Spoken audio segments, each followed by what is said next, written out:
Bom dia, pessoal, tudo bem? Vamos começar hoje a nossa aula, né? Vamos fazer a nossa correção de português hoje, das questões de 5 a 8. Hoje, nosso amigo Abu está aqui para me auxiliar novamente. Então, vamos começar a nossa correção, pessoal? Então, vamos lá. Lembrando que nós vamos fazer uma primeira leitura, tá, do texto, uma leitura corrida, depois a gente volta fazendo as devidas marcações. Tudo bem? Eu já vou selecionar aqui o meu marca-texto. Hoje eu vou fazer um marca-texto de vermelho. Então vamos lá. CET adapta semáforos de São Paulo para daltônicos. Pessoas com esse problema têm dificuldades para diferenciar as cores. Segundo a companhia, 17 mil sinais serão alterados. Da Agência Estado, a maior parte dos motoristas pode não notar uma faixa branca no meio de alguns semáforos de São Paulo, mas essa medida implantada pela Companhia de Engenharia de Tráfego faz a diferença quando os condutores dos veículos são daltônicos, pessoas com problemas para diferenciar cores, e uma confusão entre o vermelho e o verde tem grandes chances de terminar em acidentes de trânsito. As mudanças dos semáforos paulistanos começaram no fim do ano passado e, de acordo com o programa elaborado pela CET, serão adaptados todos os 17 mil semáforos com braços, aqueles que ficam suspensos no meio da rua e não colocados em postes nas laterais. São ajustes simples e de baixo custo, mas que deixam os equipamentos mais visíveis para os daltônicos à noite. Estão sendo trocados apenas os anteparos pretos que ficam atrás das lâmpadas por outros mais novos e que possuem uma faixa reflexiva branca na altura da luz amarela. Essa adaptação permite aos daltônicos saber qual lâmpada está acesa no período noturno. Apesar de não reconhecerem as cores, esses motoristas conseguem identificar em um semáforo qual está mais brilhante por causa do contraste. A dificuldade é que no período noturno o daltônico não enxerga todo o equipamento, mas apenas a luz sem um referencial. Se é a que está em cima, vermelha, ou embaixo, verde.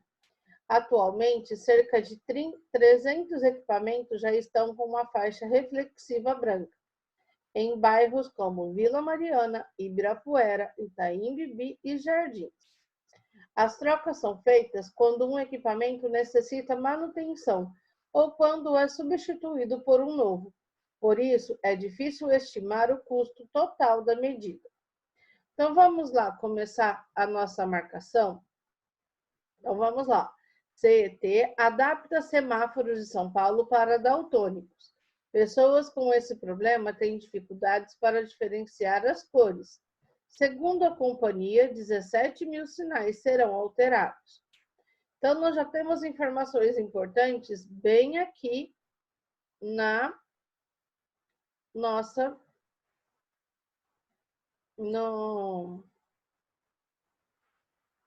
na manchete da notícia, né? Ó, daltônicos, né? Deixa eu mudar aqui.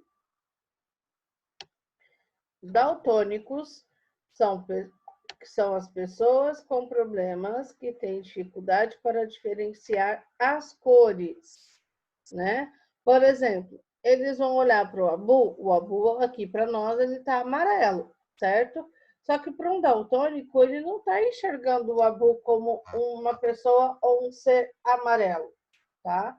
Ele está vendo o Abu como uma cor cinza, uma cor sem cor, tá bom?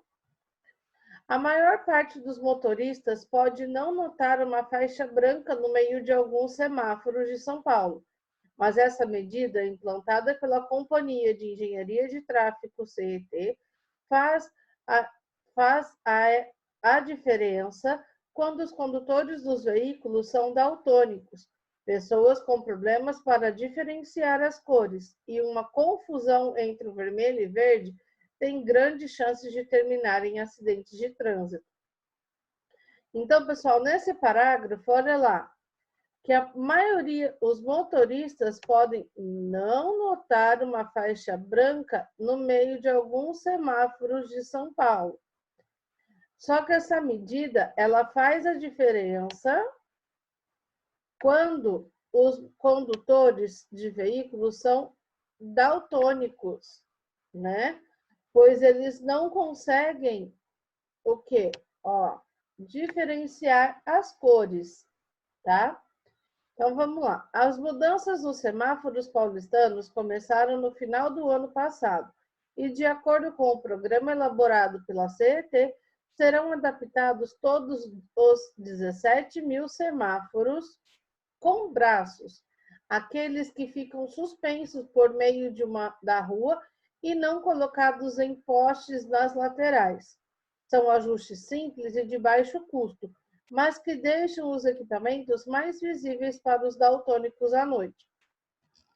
Então, olha só, quantos semáforos serão adaptados mesmo? Olha aqui, todos os 17 mil semáforos com braços. Ou seja, é aqueles que ficam assim, ó, como se fosse assim. O nosso braço em pé e ele deitadinho assim na rua. Como em algumas ruas aqui de Sorocaba, né? No centro da cidade, tá?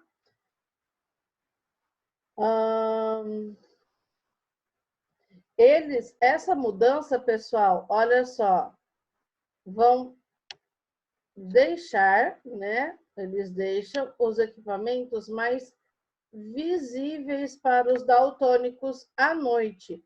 Mas como que isso vai ser feito? Olha só, estão sendo trocados apenas os anteparos pretos que ficam atrás das lâmpadas por outros mais novos e que possuem uma faixa reflexiva branca na altura da luz amarela. Essa adaptação permite aos daltônicos saber qual lâmpada está acesa no período noturno. Apesar de não reconhecerem as cores, esses motoristas conseguem identificar um semáforo qual está mais brilhante por causa do contraste. A dificuldade é que, no período noturno, o daltônico não enxerga todo o equipamento, mas apenas a luz, sem um referencial se é a que está em cima, vermelha, ou embaixo, verde. Então, o que eles vão fazer? Eles estão colocando, né, uma faixa reflexiva branca. Reflexiva por quê? Quando a gente passa com o carro num semáforo com o farol do carro aceso, né? Como se fosse aqui os olhos do Abu, né? Vamos fingir que os olhos do Abu são o nosso farol, né? Ele vai bater lá no semáforo e quem é daltônico não vai conseguir enxergar, diferenciar se está verde ou vermelho, ou seja, se é para ele parar ou se é para ele seguir.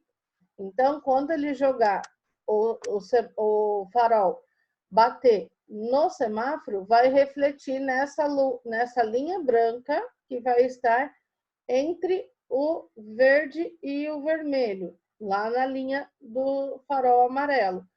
E daí ele vai saber, se tiver mais para baixo, tá verde. Se essa luz reflexiva estiver bem embaixo, tá verde, ele pode seguir.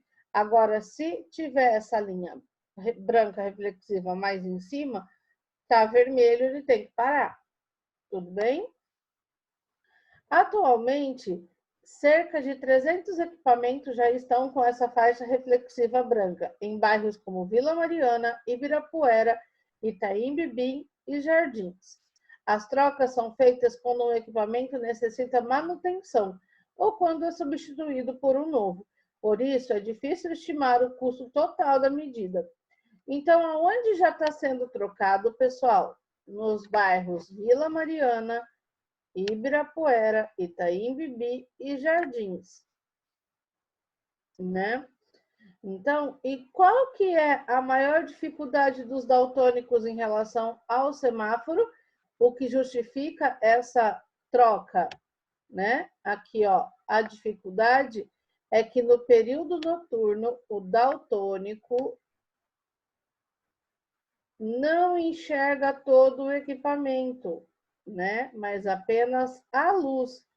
E sem um referencial que se é a que está em cima ou embaixo, né? Se é a verde ou vermelha, ele fica confuso, certo?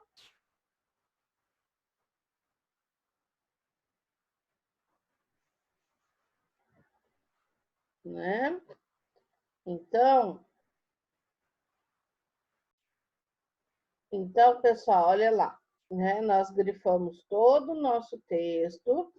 Agora, nós vamos retomar ali para a nossa questão, tá? Então, vamos lá para nós podermos responder a nossa questão número 5. Depois, se precisar, eu volto na tela anterior, onde nós grifamos o texto, tudo bem? Então, vamos lá. Questão número 5. O objetivo do texto é, letra A, informar que a CET adaptou semáforos para daltônicos. B, divulgar os equipamentos criados para auxiliar daltônicos. C, apresentar dados sobre os semáforos da cidade de São Paulo. Ou D, instruir sobre como os daltônicos devem utilizar os semáforos adaptados. Então, olha lá como que, né, as perguntas aqui. Como que a gente vai fazer aqui, ó?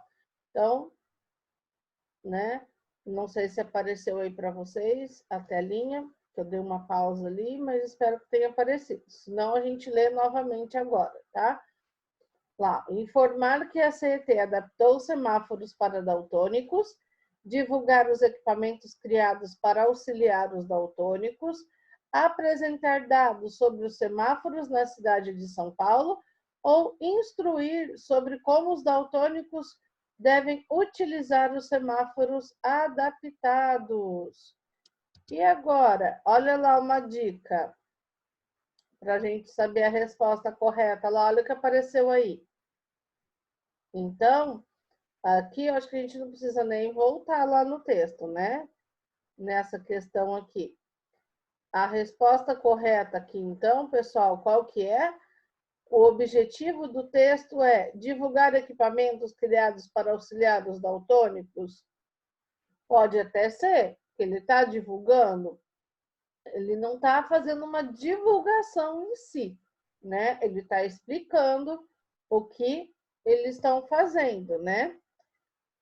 Apresentar dados sobre os semáforos da cidade de São Paulo? Ele está apresentando dados de todos os semáforos? De como é o semáforo, de quanto custou o semáforo, dados importantes de todos os semáforos? Não.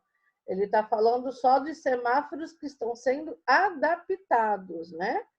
Instruir sobre como os daltônicos devem utilizar os semáforos adaptados? Não, também. Então, o que sobrou aqui? Ó, informar que a CET adaptou os semáforos para os daltônicos, né? O texto, essa notícia, ela está sendo uma notícia informativa, ou seja, está trazendo uma informação importante, né, sobre os semáforos, a adaptação que está sendo feita nos semáforos. Tudo bem? Então, vamos para a próxima. Deixa eu só dar um voltar aqui, senão ele não vai. Senão a gente não consegue mudar de tela. Então, vamos lá. Mais um texto, né, para nós lermos, para responder as questões 6 e 7. Vértebra de dinossauro é encontrada em barranco no interior de São Paulo.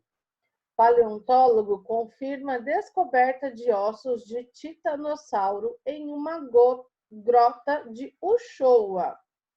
José Maria Tomazella, o estado de São Paulo, 5 de novembro de 2019. Uchoa, São Paulo.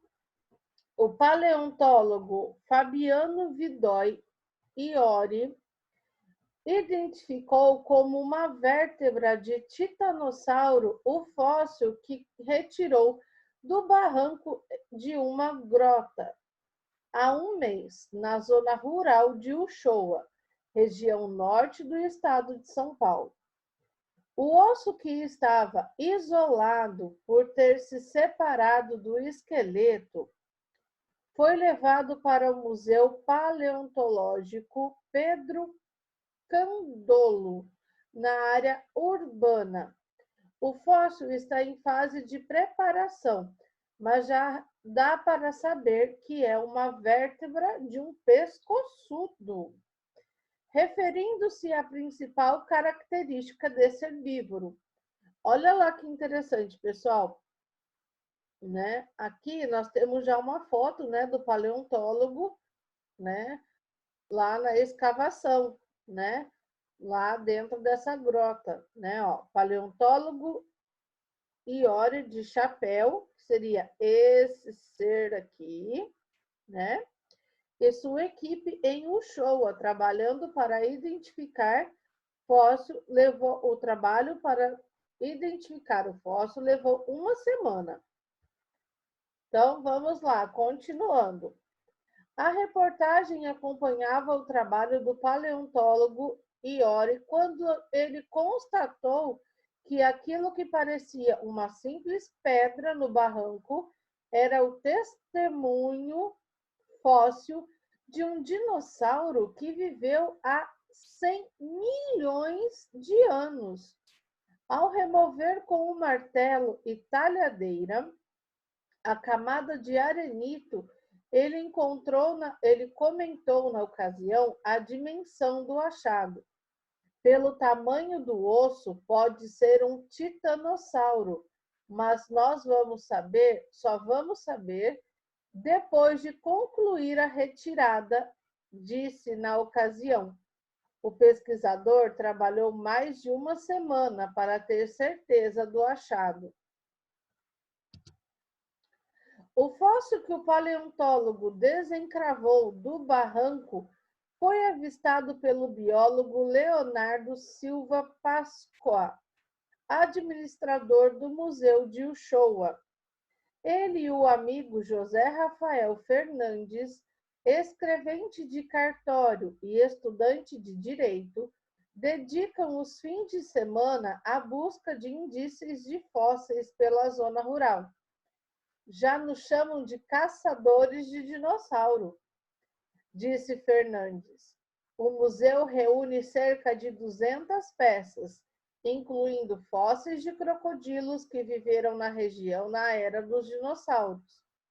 Outros fósseis importantes para a compreensão da pré-história mais remota do interior foram achados este ano em Presidente Prudente. São rochas incrustadas com ossinhos de pequenas aves dinossauros que viveram há 80 milhões de anos, recolhidas em um sítio paleontológico de Presidente Prudente. Os achados são estudados pelo paleontólogo William Nava, do Museu de Paleontologia de Marília, no Oeste Paulista. 3 espécies já foram identificadas e podem ser inéditas. É o primeiro registro de aves da era dos dinossauros no Sudeste brasileiro. Estamos estudando os fósseis em parceria com o Museu de História Natural de Los Angeles, Estados Unidos da América, o Museu de Taubaté, São Paulo, e o Museu Argentino de Ciências Naturais em Buenos Aires, explicou. O local em que as aves foram encontradas recebeu o nome de Williams Quarry, Pedreira do William, em homenagem ao paleontólogo, ele já recolheu mais de 1.000 ossinhos no local. Então, pessoal, olha lá, vamos voltar lá no comecinho aqui do texto, né? Para a gente grifar algumas partes importantes aqui do texto, né? Então, vamos lá. Vértebra de dinossauro é encontrada em barranco no interior de São Paulo. Uchoa, São Paulo. O paleontólogo Fabiano Vidoi Iori identificou como uma vértebra de titanossauro o fóssil que retirou do barranco de uma grota há um mês, na zona rural de Uchoa, região norte do estado de São Paulo. Então, o que já está aparecendo aqui? Qual que é a informação importante? O paleontólogo Fabiano identificou como uma vértebra de titanossauro, um fóssil que retirou, né, de uma grota na zona rural de Uchoa, né?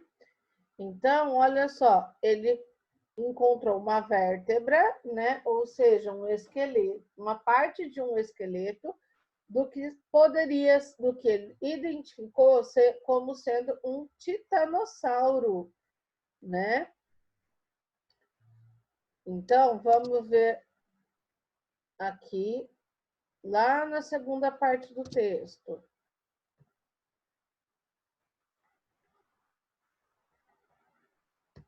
Ó, deixa eu tirar essa marca aqui. Lá na segunda parte, ó, a reportagem acompanhava o trabalho do paleontólogo Iori quando ele constatou que aquilo que parecia uma simples pedra no barranco era o testemunho fóssil de um dinossauro que viveu há 100 milhões de anos, né? Ao remover com o martelo e talhadeira,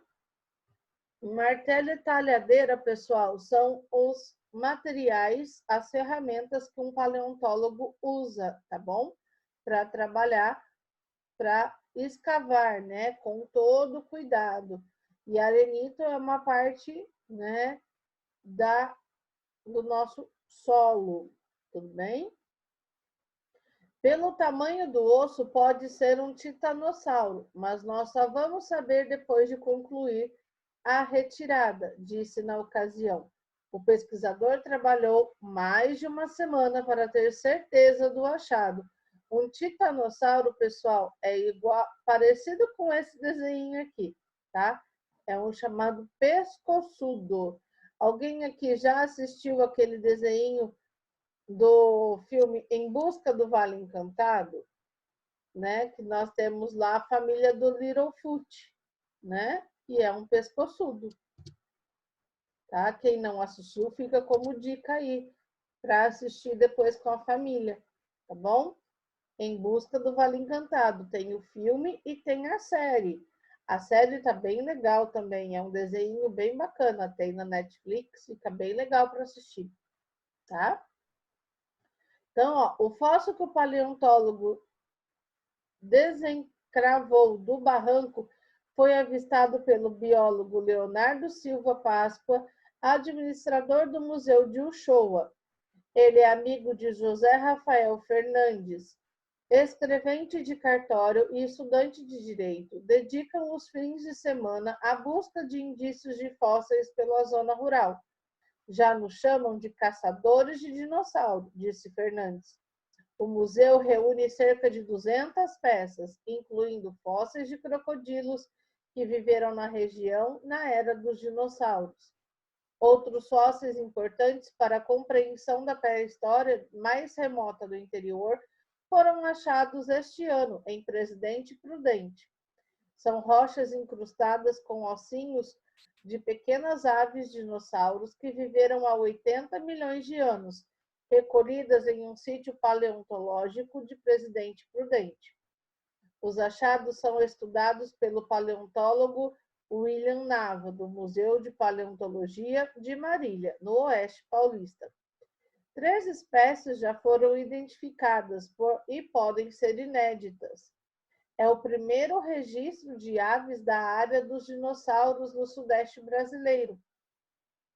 Estamos estudando fósseis em parceria com o Museu de História Natural de Los Angeles, Estados Unidos, e o Museu de Taubaté, em São Paulo, e o Museu Argentino de Ciências Naturais, em Buenos Aires, explicou.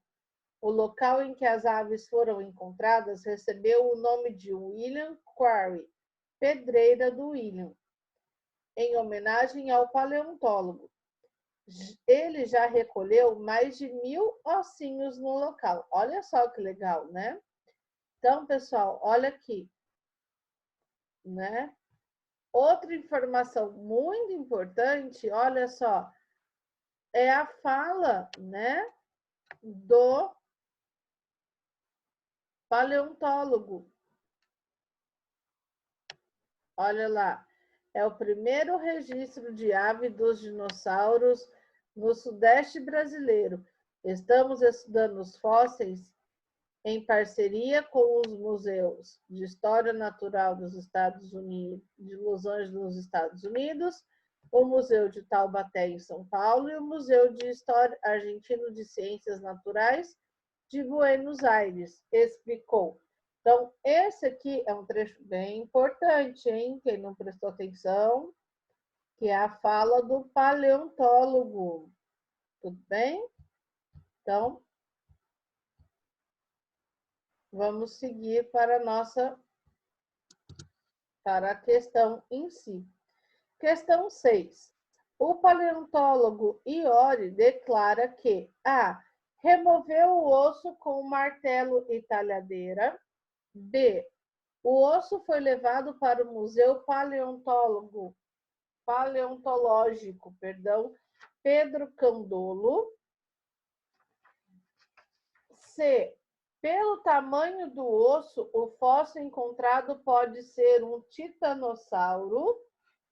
Ou D. O fóssil desencravado do barranco foi avistado pelo biólogo Leonardo Páscoa.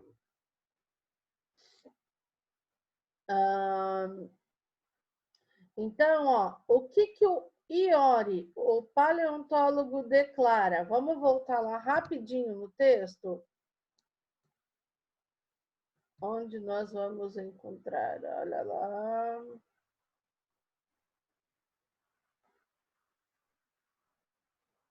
Olha aqui, ó, na segunda parte do texto, pessoal. Olha, ao remover com martelo e talhadeira a camada de arenito, ele comentou, na ocasião, a dimensão do achado.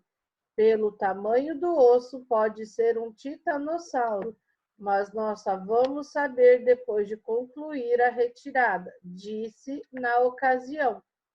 Então, o que ele falou aqui, pessoal? Olha, ele comentou que pelo tamanho do osso pode ser um titanossauro, né? Então, voltando lá na nossa questão, o paleontólogo declara, né? Ou seja, ele fez um comentário, então ele declarou alguma coisa. Que ele removeu o osso com martelo e talhadeira? Sim, ele removeu com isso, mas foi isso que ele declarou? Ele declarou que o osso foi levado para o Museu Paleontólogo? Não. Qual foi a declaração dele? O que ele comentou, né? Ele comentou que pelo tamanho do osso, né, poderia ser um titanossauro. Então, aqui a resposta correta é a letra C.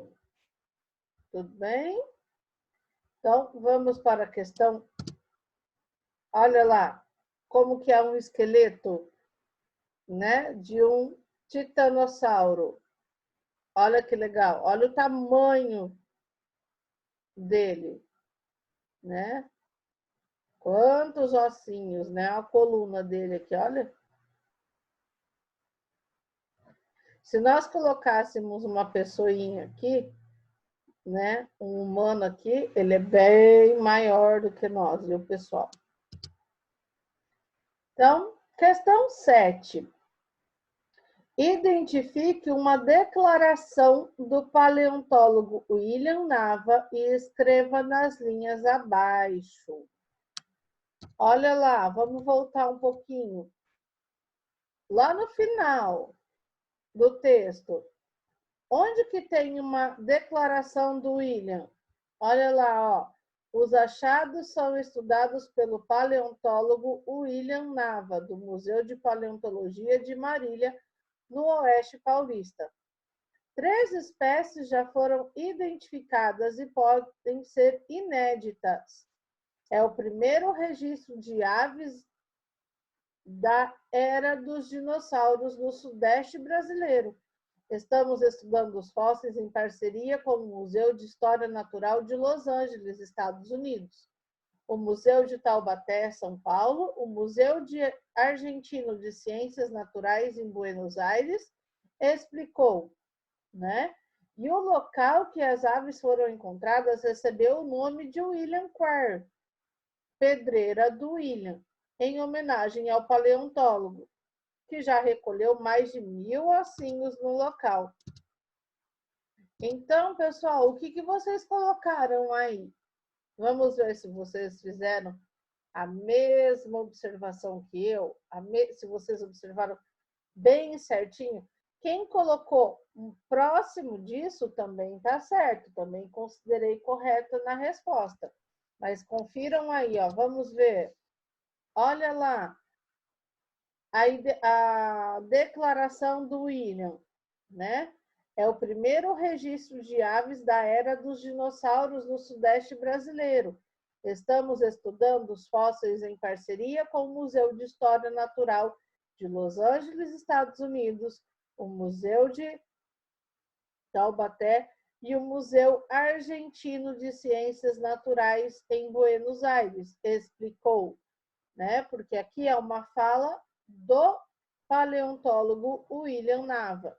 Então, quem colocou pelo menos aí que é o primeiro registro das aves da era dos dinossauros no Sudeste brasileiro, quem colocou pelo menos essa primeira linha também está correto, tá? Porque pelo menos vocês conseguiram retirar do texto uma parte da fala dele. Tudo bem? Podemos passar para a nossa última questão da aula de português?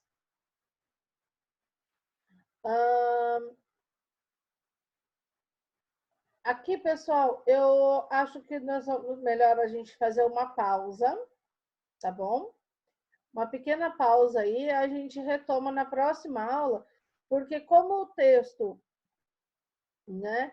Aqui, ó, o texto vai ajudar a responder as questões 8, 9 e 10, fica mais fácil a gente fazer uma leitura completa e responder de uma vez só.